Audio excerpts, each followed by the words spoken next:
केवल चुनाव के समय हिंदू मुसलमान करना उचित नहीं है। अंदीना में तो हम लोग भाई भाई रहते हैं, एक जगह बैठते हैं। दूसरा दुकान में हिंदू जाता है, मुसलमान के दुकान चालू करो। मुसलमान जाता है हिंदू के दुकान में सामान खरीदता है।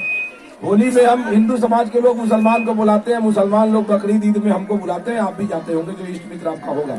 सबके यहाँ लोग नहीं जाता है, लेकिन एक रिलेशन रहता है। इस रिलेशन को चुनाव में भी बना के रखना चाहिए। नेता अगर हर जाति हर तबका का होता है तो नेता को भी काम करने में मन लगता है, और गांव में जाने पर लगता है कि भाई ये पूरा वर्ग हम लोगों का है, हर जाति का थोड़ा बहुत वोट हमें मिला। हम विश्वास दिलाते हैं आपको, कोई भेदभाव होने की जरूरत नहीं। आपने मुस्लिम समाज के लोगों ने अपने जाति के लोगों को ही वोट देके चेक कर लिया। कुछ लोग हमको भी वोट देते हैं। हम अधिकांश लोगों को कहेंगे कि एक बार मुस्लिम समाज के भाइयों पवन जायसवाल को भी पूरा वोट देके चेक कर लीजिए कि काम के मामले में फैसल रहमान से आगे पवन जायसवाल होता है कि नहीं होता। क्योंकि जो व्यक्ति जाति और पार्टी के नाम पर केवल वोट लेता है वो व्यक्ति काम नहीं करता है, उसको केवल पार्टी के टिकट से मतलब रहता है। पवन जायसवाल को पार्टी के टिकट पर मकई छाप का वोट नहीं मिला था। हमको भाजपा के लोगों ने बहुत मदद किया था, लेकिन हमको हर जाति और हर पार्टी के लोगों ने मकई छाप में मदद किया था। तो मुझे विश्वास था कि जब तक हम काम नहीं करेंगे, दिल नहीं जीतेंगे, तब तक पार्टी भी हमको नहीं पूछेगा और लोग भी हमको नहीं पूछेगा। इसलिए काम में हमको विश्वास है, काम हम करते हैं। मैं विधायक होता 500 गरीबों की शादी फिर हो गया ना, लेकिन ये विधायक बने, बिया तो बिया है, निकाह तक नहीं करा। विकास का काम से मतलब नहीं है। सिंगरैया मुस्लिम गांव, बहादुरपुर में मुस्लिम समाज के लोग हिंदू की बात छोड़ दिए, मुसलमान से मिलने नहीं गए। रात चंदनवाड़ा में 11:30 बजे रात को हम लोग बैठे थे। 3 पंडाल लगा के मुस्लिम समाज के लोग थे वहाँ। 11:30 बजे रात को कार्यक्रम हुआ। इस चंदनवाड़ा में आज तक भाषण हम करते थे, लेकिन लोग सुनता था, रुचि नहीं होती थी।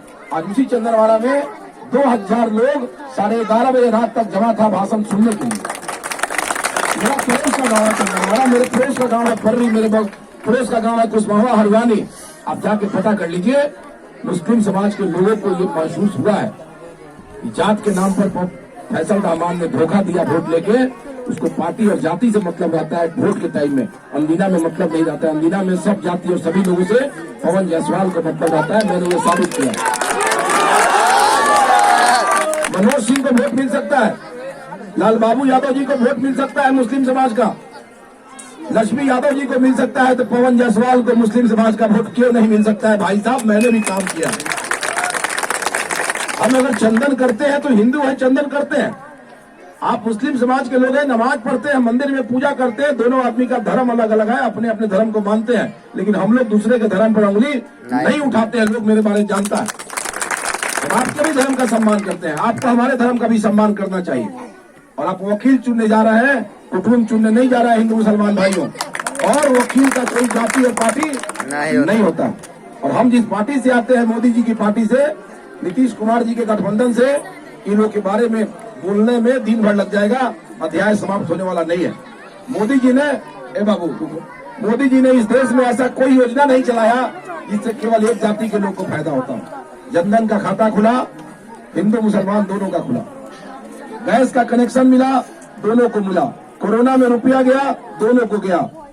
राशन मिल रहा है फ्री में, दोनों को मिल रहा है। इस देश में कोई ऐसा नियम कानून नहीं बना। वृद्धा पेंशन, विकलांग पेंशन जिसको मिलता होगा सबको मिलता है, कोई भेदभाव नहीं करता है। ओवैसी जी की सरकार बनेगी, हिंदू के साथ भी कोई भेदभाव नहीं कर सकते हैं। इस देश का संविधान इतना मजबूत है। लेकिन नेता वोट बिगाड़ने के लिए वोट के टाइम में समझाता है कि मोदी जी के नाम से रखिए ना, तो मोदी जी बनेंगे तो खतरा है, मुसलमान को भगाएगा। भाई साहब, कैसे भगाएगा? 7 साल से मोदी जी का राज है। जो मुसलमान जहाँ है वही है। सिंगरैया में कोई मुसलमान अगर मेहनत करता होगा, पैसा कमाता होगा अपने हाथ के हुनर से, अगर तो 3 तल्ला बिल्डिंग ठोक लिया होगा। मोदी जी थोड़े कहे कि 1 तल्ला मुसलमान का घर रहेगा। उसके हाथ में कुव्वत होगा, ताकत होगा, मेहनत करता होगा। चाय के दुकान से कमा के भी 3 तल्ला बना सकता है। सरकार जब बनाएगा तो इंदिरा आवास बनाएगा। भाई साहब, 2 तल्ला आपका नहीं बना सकता है कोई सरकार। इसलिए हम आग्रह करेंगे, आपके हाथ के हुनर है, आप अपने मेहनत के बल पर कमाते होंगे। सरकार तो सहयोग करती है, गरीबों के लिए सरकार की योजना है। इसलिए सभी लोग से आग्रह करेंगे, भाजपा मुसलमानों का खिलाफ नहीं है। अटल बिहारी वाजपेयी जी की सरकार थी, भाजपा की सरकार थी, और भाजपा के लोगों ने अब्दुल कलाम जी को देश का राष्ट्रपति बनाया था। मुस्लिम समाज से आते थे।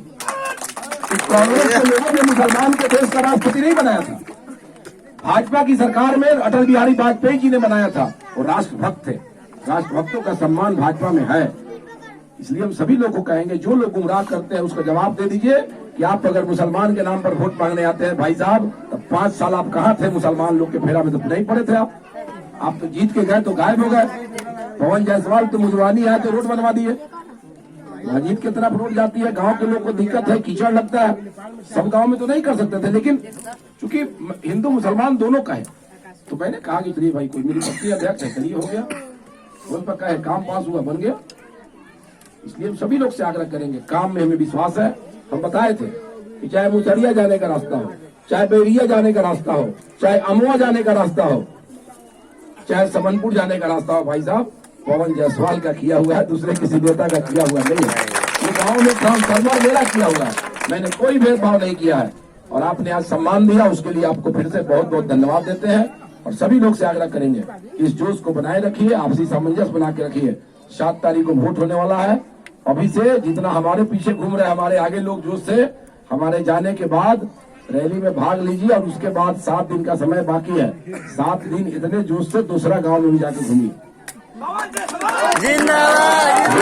मुस्लिम समाज के लोग जहां मालूम हो जाए कि फलनामा गड़बड़ है, फलना के उल्टा समझा देने बा, फलनामा कुटुंब के फेरा में पड़ गया, फलनामा पार्टी के फेरा में पड़ गया, जाके उसको ठीक कर लेना है, ठीक करके उतना वोट बढ़ा लेना है और आप 50,000 वोट से जीतिए। ऐसा मेहनत आपको करना है। नेता की पूंजी वोट होता है, जितना ज्यादा वोट से आपका नेता जीतेगा उतना ज्यादा पार्टी में आपके क्षेत्र का वजन बढ़ेगा, उतना ज्यादा आपका नेता की भागीदारी पार्टी में बढ़ेगी और पदाधिकारी में उतना ही वजन आपका बढ़ेगा। पदाधिकारी को 1 वोट से जीत के कोई फोन करेगा तो कहेगा तू धोखा में जीतल विधायक भाई, अब 50,000 से जीत के फोन करेगा तो सोचता है बाप इसके पीछे इतनी बड़ी ताकत है। इसलिए वोट में एक वोट को ठीक कीजिए। कमल का फूल छाप 1 नंबर पर है, पता है ना, 1 नंबर पर है। 1 नंबर पर चुनाव आयोग भी मदद कर दिया हम लोग को, ठीक है, भगवान भी मदद कर दिए हैं। 1 नंबर पर पहले ही हम लोग आ चुके हैं। अब इस 1 नंबर को बनाए रखने के लिए नीचे वाले लोगों का वोट बहुत जरूरी है, जिसको वोट देके 1 नंबर पर रखना है। माताएं बहनें भी है और आप सभी भाइयों से, अभिभावकगण से आग्रह करेंगे कि मतदान के दिन एक वोट 1 नंबर कमल के फूल पर देके ढाका घोड़ासहन को फिर से विकास के पटरी पर लाइए। हम आपको विश्वास दिलाते हैं कहीं कोई धोखा होने वाला नहीं है। मेरा 20 साल का इतिहास है, काम ही हमारी पूंजी है, कहीं कुछ नहीं, दूसरा कोई काम हम नहीं करते हैं राजनीति के अलावा। कोई मेरी दवा दूध दुकानदारी नहीं है, कोई फैक्ट्री नहीं है, जो है इसी में है, कमाना गवाना इसी में है। 24 आवर्स यही काम मेरा है। राजनीति से शुरू किए थे और राजनीति में है जब तक है। चुनाव जीतना हारना एक अलग चीज है, हार के भी आपने हमको देखा है कि क्षेत्र से नहीं हार के आप लोग देखे हैं, जीतना आप लोगों ने देखा है कि चुनाव हारने के बाद भी 5 साल तक हम क्षेत्र छोड़ के नहीं भागे हैं। ये घोड़ासहन मेरा नया क्षेत्र था, इधर हम 14 साल तक हारते थे। ढाका के क्षेत्र में लगातार 5 चुनाव हारे। वहाँ के बैरिया के लोगों से पूछिए, हसनपुर के लोगों से पूछिए, चैनपुर के लोगों से पूछिए। पवन जायसवाल हारने के बाद भी कभी क्षेत्र छोड़ के भागा नहीं, दूसरा काम शुरू नहीं किया। हमें दिल जीतने आता है हिंदू और मुसलमान भाइयों। हम काम के बल पर, व्यवहार के बल पर, विचार के बल पर आपका दिल जीतने में सफल हो, यही आपसे उम्मीद करेंगे। बहुत बहुत धन्यवाद। जय हिंद।